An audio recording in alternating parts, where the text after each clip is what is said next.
కోర్టులో ఎదురు దెబ్బలు మాత్రమే తింటూ వచ్చేటటువంటి పేరున్నటువంటి జగన్ సర్కార్కి అప్పుడప్పుడు ఊరటనిస్తూ ఉంటుంది. అట్లాంటిది ఇది. రాష్ట్ర అడ్వకేట్ జనరల్ ఏజీ ఎన్ శ్రీరామ్తో పాటుగా హైకోర్టులో మున్సిపాలిటీలు, మున్సిపల్ కార్పొరేషన్ స్టాండింగ్ కౌన్సిల్ వ్యవహరిస్తున్న మలసాని మనోహర్ రెడ్డి మీద తప్పుడు ఆరోపణలు చేస్తూ న్యాయవాది గుండాల శివప్రసాద్ దాఖలు చేసిన వ్యాజ్యాన్ని హైకోర్టు కొట్టేసింది. అతని మీద తీవ్రస్థాయిలో మండిపడింది. వ్యక్తిగత కక్ష సాధింపులో భాగంగానే AG Sriram standing counsel Manohar Reddy మీద వ్యాజ్యాన్ని దాఖలు చేశారని హైకోర్టు స్పష్టం చేసింది. ప్రయోజనాలను ఆకాంక్షించి వ్యాజ్యం దాఖలు చేయలేదని ఆక్షేపించింది. శివప్రసాద్ రెడ్డి తీరుపై తీవ్ర అసంతృప్తిని వ్యక్తం చేసింది.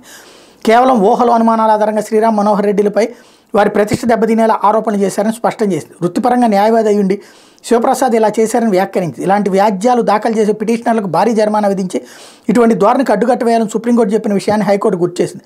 మామూలుగా అయితే శివప్రసాద్ రెడ్డికి 1,00,000 ఖర్చులు విధించేవారు అని, అయితే అతను వృత్తిపరంగా న్యాయవాది అయినందున పనిచేయడం లేదని చెప్పింది.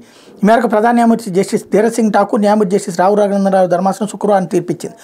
AG Sriram standing counsel Manohar రెడ్డిలు వ్యక్తిగత ప్రయోజనాల కోసం తప్పుడు మార్గాల్లో వెళ్తున్నారని, దీనిపై సిబిఐ దర్యాప్తుకు ఆదేశించాలని కోరుతూ న్యాయవాది గుండాల శివప్రసాద్ రెడ్డి హైకోర్టులో పిటిషన్ దాఖలు చేశారు. మనోహర్ రెడ్డి నియామకోత్తరం రద్దు చేయాలని కోరారు.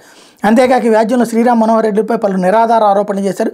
వ్యాజ్యంపై ఇటీవల సుప్రీంకోర్టు ధర్మాసనం విచారణ జరిపి తీర్పు వాయిదా వేసింది. తాజాగా ఏం చెప్పిందంటే, మనోహర్ రెడ్డి నియామకాన్ని సవాల్ చేస్తూ పిటిషన్ దాఖలు చేసిన న్యాయవాదికి ఆ తర్వాత స్టాండింగ్ కౌన్సిల్ పదవి ఇచ్చారని, కిడ్ప్రోకోలో భాగంగా జరిగిందన్న శివప్రసాద్ రెడ్డి వాదనపై ధర్మాసనం విస్మయం వ్యక్తం చేసింది. అయితే శివప్రసాద్ రెడ్డి అలా లబ్ధి పొందిన న్యాయవాది నియామకాన్ని సవాల్ చేయలేదని చెప్పింది. ఈ వ్యాజ్యాన్ని ప్రజా ప్రయోజనాలు ఆశించి దాఖలు చేయలేదని ధర్మాసనం స్టాండింగ్ కౌన్సిల్ పోస్టుకి మరోసారి మనోహర్ రెడ్డి పేరును సిఫార్సు చేసినందుకు ఏజీ శ్రీరామ్పై సిబిఐ దర్యాప్తు కోరుతున్నారని, ఇదంతా తనకు వ్యక్తిగత కక్ష సాధింపులో భాగంగానే చేసిందని తన తీర్పులో పేర్కొంది. మనోహర్ రెడ్డిపై శివప్రసాద్ రెడ్డి చేసిన ఆరోపణలకు ఆధారాలు లేవని తేల్చింది. శ్రీరామ్ మనోహర్ రెడ్డిపై చేసిన తీవ్ర ఆరోపణలు వారి ప్రతిష్టను దెబ్బతీసే విధంగా ఉన్నాయని ధర్మాసనం చెప్పింది. శివప్రసాద్ రెడ్డి గతంలో తనకున్న పోస్టును పొడిగింపలేదన్న బాధతో శ్రీరామ్పై ఆరోపణ చేసినట్టు కనిపిస్తోందని చెప్పింది. తమ స్వార్థ ప్రయోజనాల కోసం ప్రజా ప్రయోజన వ్యాజ్యాల పేరుతో దాఖలు చేసే పిటిషన్లను విచారించే విషయంలో జాగ్రత్తగా ఉండాలని సుప్రీంకోర్టు పలుమార్లు ఉద్ఘాటించిందని ఈ సందర్భంగా ధర్మాసనం వ్యాఖ్యానించింది.